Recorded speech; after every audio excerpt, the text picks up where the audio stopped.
let's not do that. The energy, just bringing all the energy and I'm eating it up. Besties, we're back with another reading wrap up. Now this is my March reading wrap up. No, my April. It's April. It's May actually. I'm not gonna lie, this whole year I have not been reading as much as I would like to. Partly because like I'm in college, like, and I work full time. So but this semester is coming to an end, coming to a close. Thank the heavens. So do a little reading wrap up. As y'all know, I have my Goodreads. So I started this month with I Kiss Shara Wilder. I don't know, I can't say that. It is a YA book. I rated it just like 3.5. I wasn't in love with it. Like, it didn't really keep my attention. It took me forever to like finish. It's basically from Shara and Chloe at a Catholic school, strict about dress code, duality, all that. So Shara is the principal's daughter. She kisses Chloe and then like disappears, and she leaves like little notes behind for her boyfriend, next door neighbor, and Chloe does them on a scavenger hunt to where she is, while on young people falling in sexuality and high school drama. 3.5 stars. I wasn't in love with it. It was cute. The next book was Part Sugar, One Part Murder. So this is the first book. I didn't get to the second book. I'll probably end up reading the second book next month. Mystery.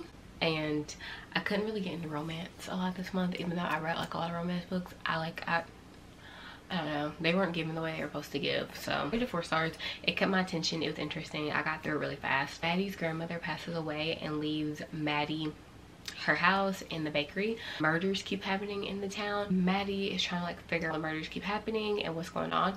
Apparently her grandmother knew what was going on. Will was putting together the clues of what was going on. So Maddie like basically picks up where her grandmother left off. The townspeople included a lot in this book. A little side romance going on as well. I liked it. It was really interesting. And then the next book was Flatshare. I did a review over on my TikTok. I really enjoyed this book. So the Flatshare is following Tiffy and Leon. Tiffy was in a really toxic relationship. Read the trigger word. Gaslighting her all the time. And when her and her boyfriend broke up, she needed a cheap place to live. Leon needed help with his brother's legal fees. So they basically like split the flat. She gets it at night, he gets it during the day because he works night shift at a hospital. They communicate through post-it notes.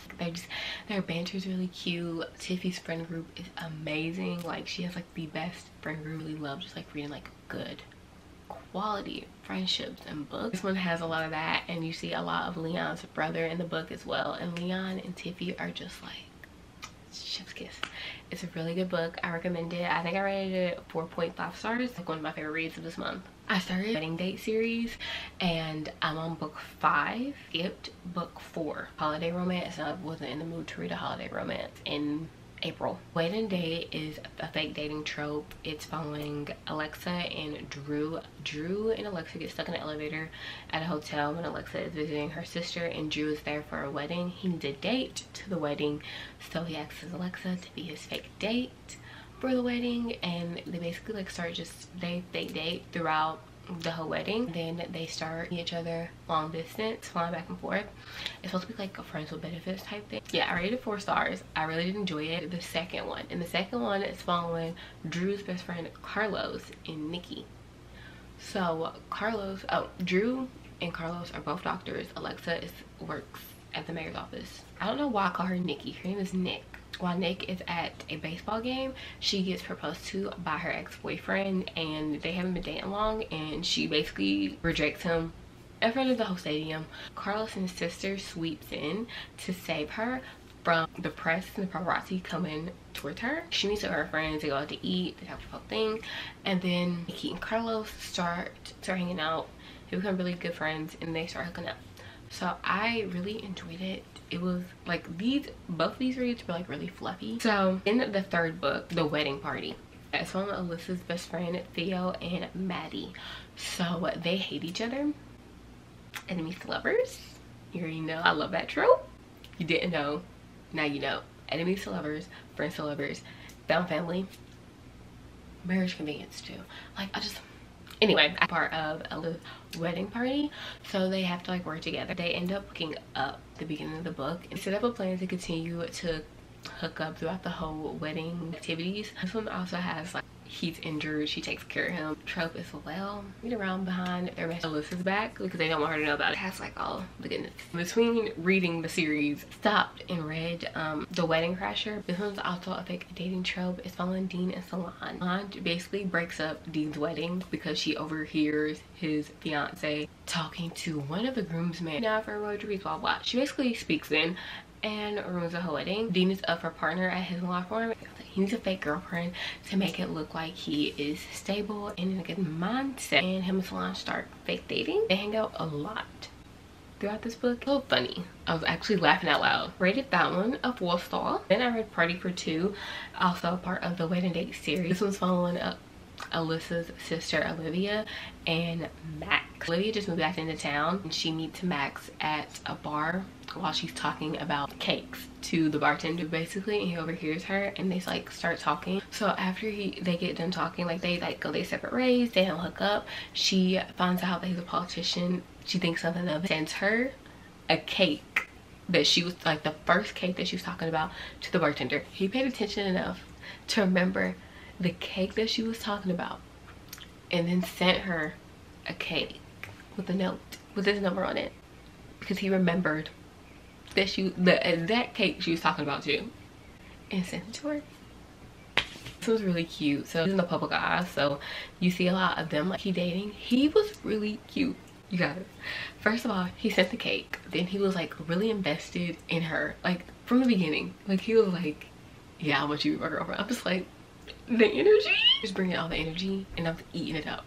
So that one automatically I rated it 4 stars, but it was like 4.75. This one, I started this, if you watch my vlogs, I started this at the beginning of January. I stopped reading it, right?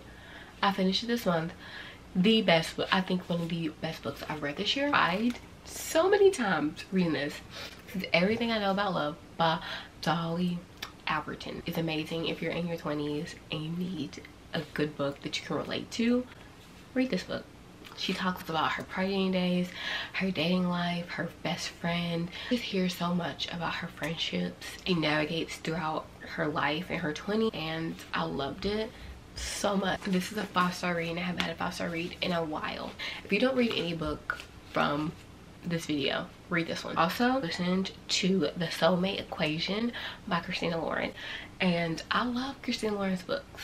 The only one I did not like, remember the one I did not like. See, I just block it out because every other book I love. Soulmate Equation is following Jessica Davis. Every time I would hear her name, I would always think Jessica Day from New Girl. Anyway, when Jess and River, and Jess is a single parent. He designs this app, and basically it's like a dating app where like you use your DNA and your blood results to get your perfect match. His friend convinces her to do the DNA test to see who her perfect match is, and she ends up getting paired up with River. They're like a diamond match. They start getting to know each other, and this one, the chemistry is amazing for one.